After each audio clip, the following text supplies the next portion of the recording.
Hip ரவுண்டில் வந்து +4 வச்சுக்கணும். ஓகேங்களா?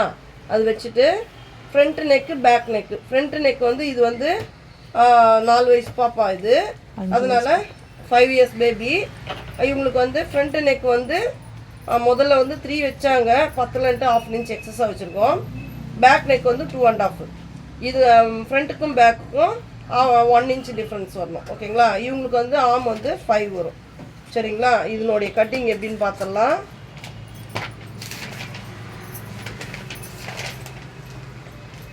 ஓகேங்களா? இப்போ என்ன பண்ண போகிறோம், இப்போ இது வந்து 1.5 மீட்டருமா. இது இப்படி லாங்காக இருக்கும். இப்படி 2ஆக மடிச்சுக்கணும். ஓகேங்களா? இப்படி 2ஆக மடிச்சுக்கிறோம். மடிச்சிக்கின்னு இங்கே லெவல் பண்ணிக்கலாம். இங்கே லெவல் பண்ணி கட் பண்ணிக்கலாம். ஓகேங்களா? இப்போ இந்த கீழ் பாட்டத்துக்கு வந்து 2 பீஸ் வரணும். ஓகேங்களா? இங்கே பாருங்கள், இது ஒரு பீஸ், இது ஒரு பீஸ், 4ஆக மடிச்சிருக்கு இந்த பீஸ். ஓகேங்களா? இங்கே பாருங்கள், 4ஆக மடிச்சிருக்கு. நம்மளுக்கு வந்து கீழே வந்து கோல் வரணும். மேலே பாடிக்கு ஒரே பீஸ் போதும். இதுக்கு வந்து 2 பீஸ் வைக்கணும். ஓகேங்களா? நம்ம ப்ளீட் வைக்கிறதுக்கு கோல் வந்தால் தான் அழகாக இருக்கும் ஃப்ராக்கு. ஓகேங்களா? இப்படி வச்சுட்டு ஹைட் இதுவா 20. இங்கே பாருங்கள், 20.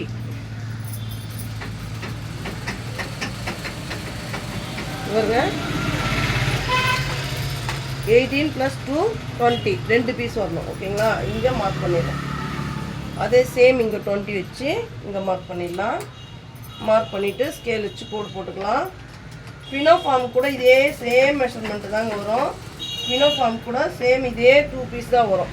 ஓகேங்களா? நான் அது பினோஃபார்ம் எப்படி தைக்கிறதுன்னு சொல்கிறேன் நான். ஓகேங்களா? இங்கே பாருங்கள், 2 பீஸ் இருக்குது. 2 பீஸ் இப்போ கட் பண்ணிவிட்டு இங்கே பாருங்கள், இது வந்து நம்ம பாடிக்கு கட் பண்ணிக்கலாம். ஒரு பீஸ் பாடிக்கும் மீதி கிளாத் வந்து ஸ்லீவுக்கும் வரும். ஓகேங்களா?